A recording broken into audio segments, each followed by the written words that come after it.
Hello दोस्तों, आज हम आप सबके लिए ईबीएस का दोस्तों ईबीएस पर्यावरण का यूपीटीटी जो कि आप लोगों का 2023 में एग्जाम होने वाला है। मैंने आप सबके लिए प्रीवियस ईयर का क्वेश्चन पेपर, बहुत ही इंपॉर्टेंट क्वेश्चन पेपर लेके आया हूँ जो सुपर टेट में भी काम देगा दोस्तों। तो आइए आज की क्लास स्टार्ट करते हैं और आज का पहला क्वेश्चन देखते हैं। इनमें से कौन सा बंदरगाह पूर्वी तट पर, इनमें से कौन सा, आप लोग प्लीज़ कमेंट बॉक्स में जो चीज़ें न समझ में आएगी आप लोग कमेंट बॉक्स में कमेंट करके बता दीजिएगा, ठीक है।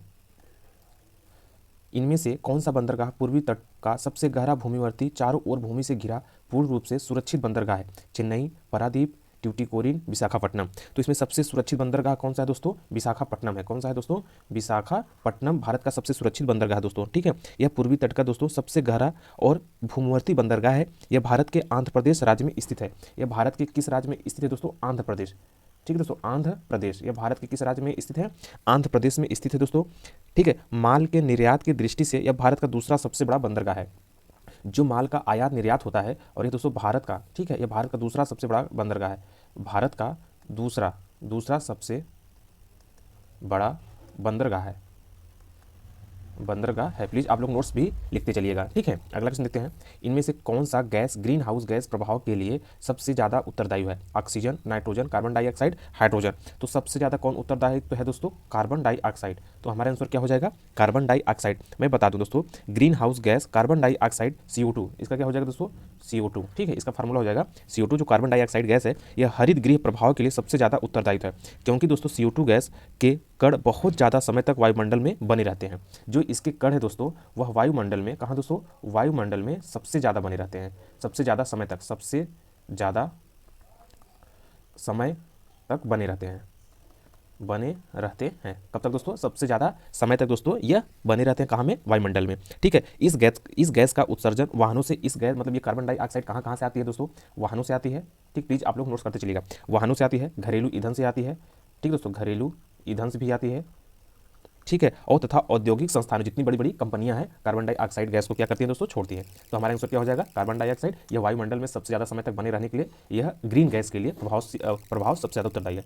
अगला क्वेश्चन देखते हैं। इनमें से कौन सा जल प्रदूषण का स्रोत नहीं है? तो कौन दोस्तों जल प्रदूषण का स्रोत नहीं है? तो कौन नहीं है दोस्तों? औद्योगिक अपशिष्ट कचरा, रेडियोधर्मी कचरा, कृषि जनित कचरा अपशिष्ट, या फिर खनन अपशिष्ट। तो कौन नहीं है दोस्तों? खनन अपशिष्ट। हमारा आंसर क्या हो जाएगा दोस्तों? खनन अपशिष्ट हो जाएगा, ठीक है। मैं बता दूं दोस्तों, जो जल प्रदूषण है, क्या दोस्तों? जल प्रदूषण, इसको हम लोग क्या कहते हैं? वाटर पॉपुलेशन के स्रोत से दोस्तों शहरों और कस्बों के मकान से निकला मलमूत्र जितने भी होते हैं दोस्तों, जैसे कूड़ा करकट नलियाँ, नालों, तालाबों, झीलों में गिरा दिया जाता है, ठीक है। और फसलों पर छिड़के गए कीटनाशक पदार्थों से जैसे DDT आदि। खनन अपशिष्ट जल प्रदूषण का स्रोत नहीं है, जबकि अन्य जल प्रदूषण के लिए मुख्य रूप से ज़्यादा उत्तरदायी होते हैं। तो कौन हो जाएगा दोस्तों? खनन अपशिष्ट हो जाएगा, ठीक है। हमारा आंसर क्या हो जाएगा? खनन अपशिष्ट, ठीक है। अगला क्वेश्चन देखते हैं। भारत में बाढ़ संबंधी चेतावनी जारी करता है केंद्रीय जल आयोग, सिंचाई एवं बाढ़ नियंत्रण विभाग, जल संसाधन विभाग, उपरोक्त सभी। कौन करता है दोस्तों? सिंचाई, बाढ़ एवं नियंत्रण विभाग। हमारा आंसर क्या हो जाएगा? सिंचाई, बाढ़ एवं नियंत्रण विभाग, ठीक है। अगला क्वेश्चन। ग्राम पंचायतों का कार्य है जल संसाधनों का रख रखाव, स्कूलों का निर्माण, BPL लाभार्थियों की सूची तैयार करना, इनमें से सभी। तो इसमें क्या हो जाएगा दोस्तों? ग्राम पंचायतों का कार्य क्या क्या होता है? जल संसाधनों का रख रखाव भी होता है, सही है। स्कूलों का निर्माण, प्राइमरी स्कूल, BPL लाभार्थियों की सूची तैयार करना, ठीक है। तो हमारा ऑप्शन क्या हो जाएगा? इनमें से सभी, ठीक है। ऑप्शन डी हमारा सही आंसर हो जाएगा, ठीक है।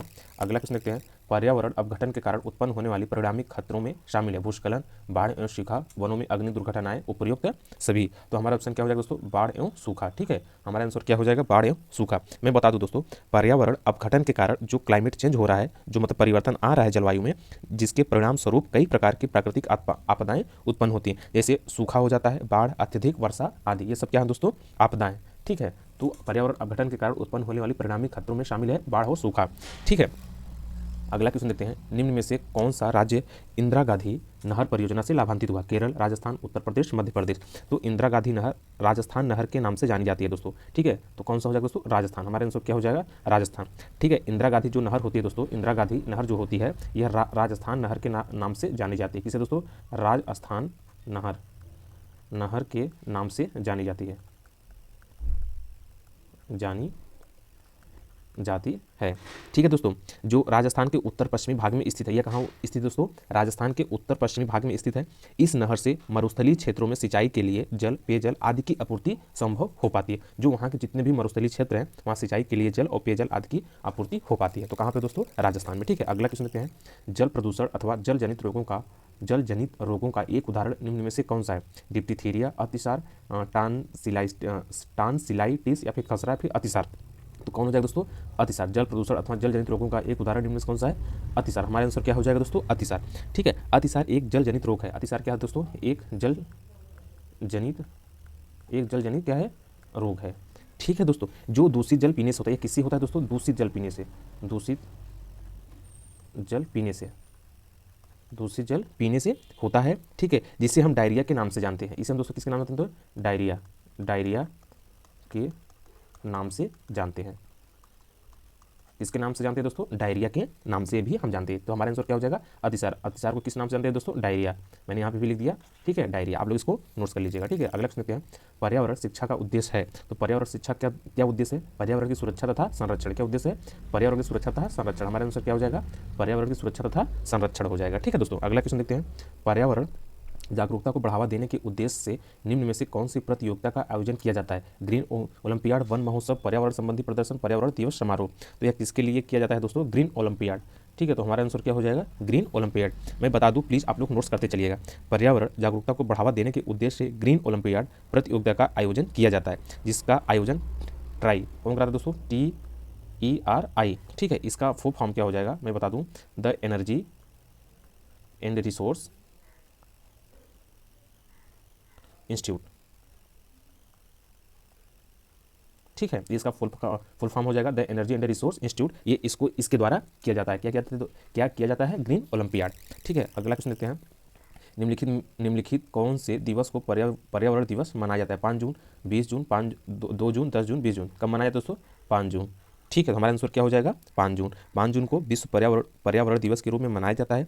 इस तिथि को वर्ष 1972, यह कब स्टार्ट किया गया था? 1972 को स्टार्ट किया गया था। पर्यावरण के मुद्दे पर प्रथम वैश्विक सम्मेलन कहाँ पे हुआ था? स्कॉटलैंड। कहाँ पे हुआ दोस्तों? स्कॉटलैंड पे हुआ था। ठीक है, स्कॉटलैंड में हुआ था दोस्तों, आयोजन किया गया था। ठीक है, अगला क्वेश्चन देखते हैं। स्कूलों में पर्यावरण के प्रति जागरूकता लाने हेतु छात्रों की मानसिकता में बदलाव लाने में कौन सी रणनीति कारगर सिद्ध होती है? तो कौन सी रणनीति कारगर सिद्ध होती है दोस्तों? मैं बता दूं, छात्रों में पर्यावरण के प्रति जागरूकता लाने तथा उनके मानसिक में बदलाव लाने के लिए सबसे उपयुक्त रणनीति छात्रों के पाठ्यक्रम में बदलाव लाए जाने। इसमें दोस्तों छात्रों के पाठ्यक्रम में बदलाव लाया जाए, उन्हें गैर शैक्षिक गतिविधियों में भी शामिल किया जाए। तो हमारा ऑप्शन क्या हो जाएगा? बी, पाठ्यक्रम में बदलाव तथा गैर शैक्षिक और संरचनात्मक क्रियाकलापों में शामिल किया जाए। ठीक है, स्कूल में पर्यावरण के प्रति जागरूकता लाने हेतु छात्रों की मानसिकता में बदलाव लाने में कौन सी रणनीति कारगर सिद्ध होगी? तो इसका आंसर हो जाएगा पर्यावरण में पाठ्यक्रम में बदलाव और शैक्षिक तथा रचनात्मक क्रियाकलापों को शामिल करके। ठीक है, अगला क्वेश्चन देखते हैं। भारतीय संविधान द्वारा उपलब्ध किए गए मूलभूत अधिकारों का मुख्य उद्देश्य क्या है? तो मूलभूत उद्देश्य क्या है दोस्तों? आप लोग प्लीज कमेंट बॉक्स में बताइए। नागरिकों के व्यक्तित्व का सर्वांगीण विकास। हमारा क्या हो जाएगा? आंसर हो जाएगा। ठीक है, नागरिकों के व्यक्तित्व का सर्वांगीण विकास हो जाएगा। ठीक है, तो मैं बता दूं दोस्तों, ये भारतीय संविधान के द्वारा दोस्तों यह भारतीय नागरिकों तथा व्यक्तियों को मूल अधिकार प्रदान किए गए हैं ताकि उनका सर्वांगीण विकास हो सके। यह अधिकार राज्य के विरुद्ध होता है। यह अधिकार किसके दोस्तों? राज्य के विरुद्ध होता है। राज्य के विरुद्ध होता है। ठीक है, अनुच्छेद किसमें दोस्तों? अनुच्छेद 12 से 32 तक मूल अधिकारों का वर्णन। मूल अधिकारों का वर्णन। ठीक है दोस्तों, क्या हो जाएगा? मूल अधिकारों का वर्णन हो जाएगा। ठीक है, अगला क्वेश्चन देखते हैं।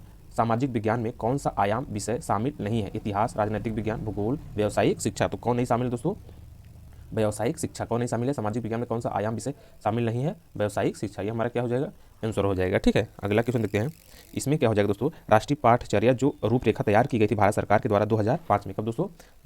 2005 में। ठीक है, 2005 में ये सामाजिक विज्ञान के अंतर्गत कौन कौन से सब्जेक्ट आते हैं? इतिहास, भूगोल, नागरिक शास्त्र तथा अर्थशास्त्र विषय को शामिल किया गया और व्यावसायिक शिक्षा सामाजिक विज्ञान का विषय नहीं है। तो सामाजिक विज्ञान में कौन कौन से विषय? इतिहास, भूगोल, नागरिक शास्त्र और अर्थशास्त्र। ठीक है, प्लीज आप लोग इसको अच्छे से नोट्स कर लीजिएगा। ठीक है, अगला क्वेश्चन देखते हैं। अंकों के आधार पर किस पाठ्यक्रम विषय वस्तु की परीक्षा नहीं की जा सकती? स्वास्थ्य, संगीत, योगा, उपयुक्त सभी। तो किसकी दोस्तों? उपयुक्त सभी। स्वास्थ्य की भी, संगीत की भी और योगा की। तो हमारा आंसर क्या हो जाएगा? उपयुक्त सभी हो जाएगा। ठीक है, अगला क्वेश्चन देखते हैं। इनमें से कौन एक पर्यावरण समस्या नहीं है? जल का विनाश, दुरुपयोग, जल का संरक्षण, वनों की कटाई, भूमि अपरदन, क्षरण। तो मैं बता दूं, इसमें जल संरक्षण कौन दोस्तों? जल संरक्षण हमारा आंसर हो जाएगा। Water conservation. क्या दोस्तों? Water conservation. ठीक है, वाटर कंजर्वेशन पर्यावरण समस्या नहीं है दोस्तों। ठीक है, बल्कि पर्यावरण की गुणवत्ता बढ़ाने में यह क्या है? सहायक है। वे सभी कार्य जिससे पर्यावरण का हास्य होता है वह कारक पर्यावरण समस्या के अंतर्गत आता है, जैसे जल का दुरुपयोग, वनों की कटाई और भूमि का अपरदन। तो ये क्या हो जाएगा हमारा जल का संरक्षण हो जाएगा। ठीक है, अगला क्वेश्चन देखते हैं, क्योंकि जल का विनाश भी होता है, वनों की कटाई और भूमि अपरदन। ये क्या दोस्तों तीनों है। ठीक है, ये तीनों है, ये सब समस्याएं हैं। ठीक है, पर्यावरण क्या है, समस्याएं। अगला क्वेश्चन देखते हैं, इनमें से कौन पर्यावरण शिक्षा का एक सिद्धांत नहीं है। पर्यावरण शिक्षा में सभी की सहभागिता, पर्यावरण शिक्षा जीवन पर्यंत शिक्षा प्रणाली नहीं है। अभी पर्यावरण शिक्षा एक समेकित तथा सामुदायिक प्रयास होना चाहिए। पर्यावरण शिक्षा का सामाजिक तथा आर्थिक उद्देश्यों के साथ समुचित तालमेल तथा समान प्राथमिकता के आधार पर प्रचार प्रसार होना चाहिए। तो इसका हमारा आंसर क्या हो जाएगा दोस्तों, ऑप्शन बी हो जाएगा, पर्यावरण शिक्षा जीवन पर्यंत शिक्षा प्रणाली नहीं है। ये क्या हो जाएगा हमारा आंसर हो जाएगा। ठीक है, ये क्या हो जाएगा हमारा आंसर हो जाएगा। ठीक है, अगला क्वेश्चन देखते हैं, नीली क्रांति संबंधित है। तो नीली क्रांति किससे संबंधित है दोस्तों, प्लीज़ आप लोग बताइए। दुग्ध उत्पादन से, मत्स्य उत्पादन से, पुष्प उत्पादन से, फल उत्पादन से। तो नीली क्रांति किसके दोस्तों, मत्स्य उत्पादन से। हमारा आंसर क्या हो जाएगा, मत्स्य उत्पादन से। ठीक है, और दोस्तों मैं यहाँ पे लिख दे रहा हूँ, और इसके बाद श्वेत क्रांति, और दुग्ध उत्पादन से क्या दोस्तों, श्वेत क्रांति। प्लीज़ आप लोग इसको नोट्स में लिख लीजिएगा, श्वेत क्रांति। श्वेत क्रांति किसे दोस्तों, दुग्ध उत्पादन से है। ठीक है, और इंद्रधनुष किससे है दोस्तों, सभी क्रांतियों का सम्मिलित स्वरूप, सभी क्रांतियों का सम्मिलित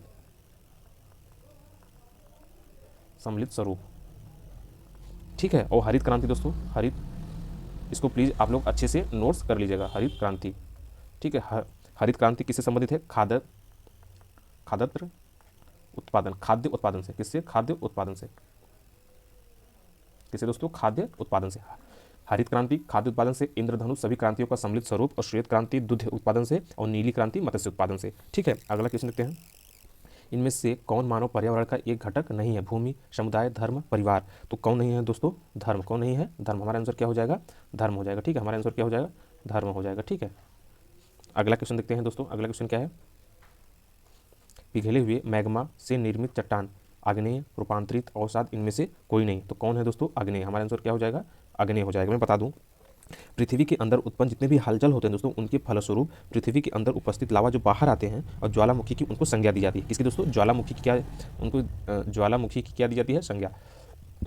इसे हम लोग बोलते हैं ज्वालामुखी फूट गया। तो ज्वालामुखी से निकलने वाला लावा मैग्मा भी कहा जाता है। जो ज्वालामुखी से मैग्मा निकलता है दोस्तों, मैग्मा, ठीक है, उसको क्या कहा जाता है, ज्वालामुखी से निकलने वाला लावा जो निकलता है, क्या दोस्तों, लावा। ठीक है, जो लावा निकलता है उसको हम लोग क्या बोलते हैं, मैग्मा बोलते हैं। ठीक है, जब मैग्मा बाहर आते हैं तो ठंडा होने के पश्चात आग्नेय शैल का निर्माण करते हैं। जब यही मैग्मा ठंडे हो जाते हैं, क्या हो जाते हैं दोस्तों, ठंडे हो जाते हैं। ठीक है, जब यही मैग्मा ठंडे हो जाते हैं तो किसका निर्माण करते हैं, आग्नेय का। किसका निर्माण करते हैं, आग्नेय का। किसका निर्माण करेंगे, आग्नेय का।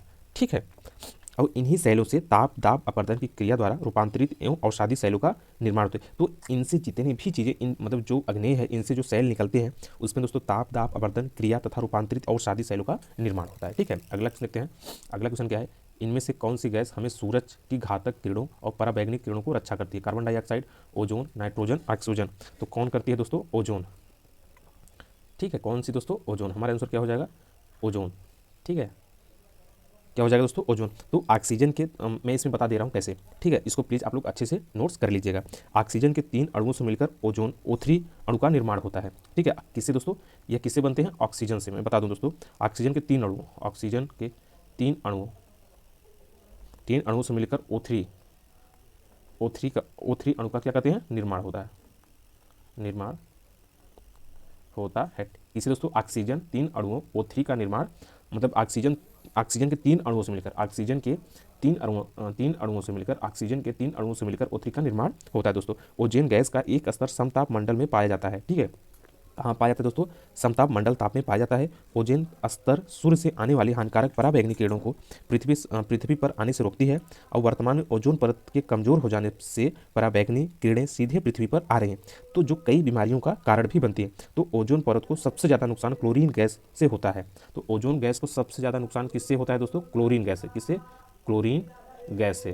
किससे होता है दोस्तों, क्लोरीन गैस से। किसको होता है, क्लोरीन गैस किससे होता है दोस्तों, क्लोरीन गैस से सबसे ज़्यादा नुकसान होता है, जिसके एक अणु ओजोन के 1 लाख अणुओं की हानि पहुंचाता है। कितने दोस्तों, 1 लाख अणुओं को हानि पहुंचाता है। ठीक है, अगला क्वेश्चन देखते हैं, प्लीज आप लोग इसको अच्छे से नोट्स कर लीजिएगा। अगला क्वेश्चन देखते हैं, जब जलवाष्प वायुमंडल में अवक्षेपित संघनित होकर द्रव के रूप में पृथ्वी पर गिरती है तो उसे कहते हैं बादल, बर्फ, वर्षा, जलवाष्प। तो क्या कहते हैं दोस्तों? वर्षा कहेंगे। क्या कहेंगे? वर्षा कहेंगे। ठीक है, अगला क्वेश्चन देखते हैं, कटीली झाड़ियाँ पाई जाती हैं। कटीली झाड़ियाँ कहाँ पाई जाती है दोस्तों? गर्म तथा आर्द्र विषुवत जलवायु, गर्म तथा शुष्क मरुस्थलीय जलवायु में, ठंडे शीतल ठंडे ध्रुवीय जलवायु में, इनमें से कोई नहीं। तो ये सब कहाँ पाई जाती है दोस्तों? गर्म तथा शुष्क मरुस्थलीय जलवायु में। कहाँ? जैसे राजस्थान में। कहाँ दोस्तों? जैसे किस प्रदेश में? राजस्थान में। ठीक है, अगला क्वेश्चन देखते हैं, स्वर्णिम रेशा इनमें से किसे कहा जाता है? चाय, जूट, कपास, रबड़। तो किसे कहा जाता है दोस्तों? कपास को। किसे कहा जाता है? कपास को। ठीक है, पृथ्वी का जुड़वा ग्रह इनमें से किसे कहते हैं? बृहस्पति, शुक्र, शनि, मंगल। किसे कहते हैं दोस्तों? शुक्र को कहते हैं। हमारा आंसर क्या हो जाएगा दोस्तों? शुक्र हो जाएगा। ठीक है, अगला क्वेश्चन देखते हैं, इनमें से विश्व का सबसे ऊंचा पठार कौन सा है? दक्कन का पठार, छोटा नागपुर का पठार, मालवा का पठार, तिब्बत का पठार। तो कौन दोस्तों? तिब्बत का पठार। हमारा आंसर क्या हो जाएगा? तिब्बत का पठार। दोस्तों इसकी ऊंचाई कितनी दोस्तों? इसकी ऊंचाई 4500 मीटर। ठीक है दोस्तों, और फीट में कितनी? 14,800 फीट है। ठीक है, 4500 मीटर 14,800 फीट है दोस्तों। और तिब्बत का पठार मध्य एशिया में स्थित एक ऊंचाई वाला पठार है दोस्तों। यह दक्षिण में हिमालय और पर्वत श्रृंखला से लेकर उत्तर में तकला मकान मरुस्थल का विस्तृत है। यह पठार 1000 किलोमीटर लंबा है। कितना दोस्तों? 1000 किलोमीटर क्या है? लंबा है। 1000 किलोमीटर लंबा है। ठीक दोस्तों, कितना किलोमीटर लंबा है? 1000 किलोमीटर लंबा है। और पूर्व से पश्चिम तक 2500 किलोमीटर चौड़ा। कितना दोस्तों? पूर्व से पश्चिम तक कितना? 2500 किलोमीटर चौड़ा है। क्या है दोस्तों? चौड़ा है। इसी के इर्द गिर्द विश्व के सबसे लंबे 14 पर्वत पाए जाते हैं। कितने पर्वत पाए जाते हैं? 14 पर्वत पाए जाते हैं। ठीक है दोस्तों, अगला क्वेश्चन देखते हैं, प्लीज आप लोग अच्छे से इसको नोट्स करते चलिएगा। अगला क्वेश्चन क्या है? मानव निर्मित या मानव जनित आपदा का उदाहरण है। तो कौन है दोस्तों? रासायनिक आपदा। हमारा आंसर क्या हो जाएगा? रासायनिक आपदा हो जाएगा। मैं बता दूं, रासायनिक आपदा मानव जाति आपदा है, जबकि भूकंप, अर्थक्वेक, सुनामी एवं भूस्खलन प्राकृतिक आपदाएं हैं। ठीक है, मानव निर्मित आपदा क्या हो जाएगा? रासायनिक आपदा। जैसे दोस्तों 2020 में 2019 में कोविड-19 जो आया था वायरस, वो क्या था? मानव आपदा था। वो सब दोस्तों क्या था? मानव निर्मित आपदा था। ठीक है, जो कोविड-19 था, जो कोविड-19 आपदा महामारी आई थी, वह मानव निर्मित आपदा था, एक केमिकल रासायनिक आपदा था। ठीक है, और जैसे भूकंप हो गया, सुनामी हो गया और भूस्खलन, ये सब दोस्तों प्राकृतिक हो जाएंगे। ठीक है, ये सब क्या हो जाएंगी? प्राकृतिक आपदा। प्लीज़ आप लोग इसको नोट्स करते चलिएगा। ठीक है, ये सब क्या हो जाएंगी? प्राकृतिक आपदा। अगला क्वेश्चन देखते हैं, भोपाल गैस आपदा के लिए कौन सी गैस जिम्मेदार है? Methyl isocyanide, carbon monoxide, Mithil, उपयुक्त सभी। तो इसमें दोस्तों कौन सी शामिल है? Methyl isocyanide. कौन सी दोस्तों? Methyl isocyanide. ठीक है दोस्तों, यह आपदा कब घटित हुई थी दोस्तों? दिसंबर 1984। दिसंबर, प्लीज़ आप लोग यह डेट याद कर लीजिएगा, दिसंबर 1984 में यह आपदा घटित हुई थी। इसमें से दोस्तों पेट्रो रसायन कंपनी, कौन सी कंपनी थी दोस्तों? पेट्रो रसायन कंपनी से बड़ी मात्रा में मिथाइल आइसोसाइनाइड एमआईसी गैस का लीकेज हुआ। परिणाम हजारों संख्या में लोग मर गए थे। कौन सी दोस्तों? एमआईसी गैस क्या हो गई थी? लीक हो गई थी। ठीक है, कौन सी गैस ग्रीन हाउस इफेक्ट से संबंधित नहीं है? तो कौन नहीं है दोस्तों? नाइट्रोजन। हमारा आंसर क्या हो जाएगा? नाइट्रोजन हो जाएगा। ठीक है, अगला क्वेश्चन देखते हैं, समुद्री प्रदूषण के कारण नष्ट हो रहे हैं भूमध्यरेखीय वन, कोड़धारी वन, पतझड़ वन, मैग्रो वन। तो कौन हो रहे हैं दोस्तों? मैग्रो वन। हमारा आंसर क्या हो जाएगा? मैग्रो वन हो जाएगा। ठीक है दोस्तों, प्लीज़ आज बस इतना ही। आप लोग वीडियो को अधिक से अधिक शेयर कर दीजिए, लाइक कर दीजिए और सब्सक्राइब कर दीजिए। आप लोग का बहुत बहुत धन्यवाद।